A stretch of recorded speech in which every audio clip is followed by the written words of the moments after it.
Welcome back to another episode of Sparkys Tech Corner. Today I'm going to be assembling the Interposer chips that go to the HI DEF NES mod for the Nintendo motherboard setup.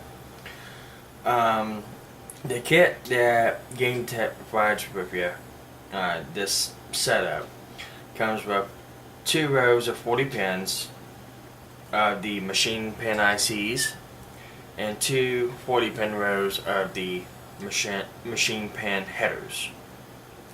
Comes with 2 dual wipe sockets, the CPU interposer and the PPU interposer.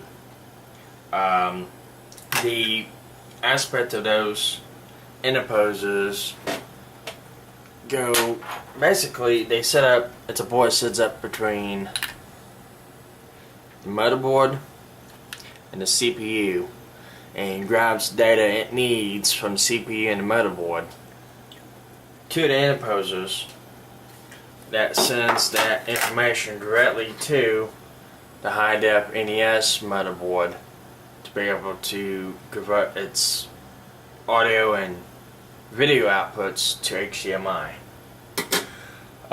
There was a couple things I was going to do different on this one than what Jason does on his, and from what they actually stated to do, but after running into some troubles with my board, I can see why he's doing it. Originally he was sending 4 rows of these 40 IC pins, and instead of using these dual wipe socket headers, he was using these. And I came across a problem, and I think this is what my issue is, that I can't play any games off of this motherboard, but I know it's good, and I know my CPU is good, and I think it has something to do with these round IC sockets. If I get a close enough look at it, these IC sockets are round, and of course the pins on the CPU aren't round, just little plates of metal, and I have a feeling that it's not making good enough contact, and that's what they were having originally. The problems with these was the CPUs and the PPUs weren't getting a good enough contact on these little machine ICs, so he swapped over to dual wipe so it can grab a hold of the CPU a lot better. Now, I've ran across my problems with these dual wipe sockets. They do not like pins that have solder on them, so I'll have to go through and I'll have to really try to clean solder off the CPU and the PPU of my motherboard. Otherwise, I'll risk damaging the interposer chip if I ever want to, or if I have to remove the chips. He does provide the machine IC pins to put into the motherboard, which I don't need them because I've already had some, and I've already got my board set up. I've either got the memory chip set up to use the smaller version or the bigger version chips.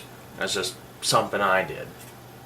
So far it only looks like I'm having trouble with the CPU not connecting, which if you use 2 IC connectors, they fit within each other a lot better and make a better connection. So that's going to be one of my tests to see if that's the issue with it or not. I don't think it's my connector. I have tried fixing these old connectors, not that one, this one, by bending these pins out. Yeah, I've bent them all out, I've cleaned all the pins out. I'm still not getting a good enough signal. So that's going to be one of my tests I do, is without the HI DEF NES kit set up, just with the interposer chip, I want to see if I can still use all the functions of my motherboard without the HDMI chip, and see if it is the connector or my interface for the chip, so I can figure out what's going on. And if it happens to be the connector, I've got a Blinky Light Wind mod, which is the updated NES connector for the NES 001 boards, and I'll be doing a review over that once it comes in. But without any more hesitation, things you need: soldering iron, solder, flux pen, all the components you need. I got some prototype PCB board that I might use as a stand for me to hold these ICs in perfect alignment with the interposer chips, so I don't solder them in crookedly. So, with that being said, I'm going to go ahead and fast forward through this and get all this soldered together, and I might go through and do a test with you guys. I might not. I probably won't. I'm just going to go through and show you how I set these interposer chips up myself. So without that, here we go.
wraps up the assembly of the interposers onto the Nintendo console board.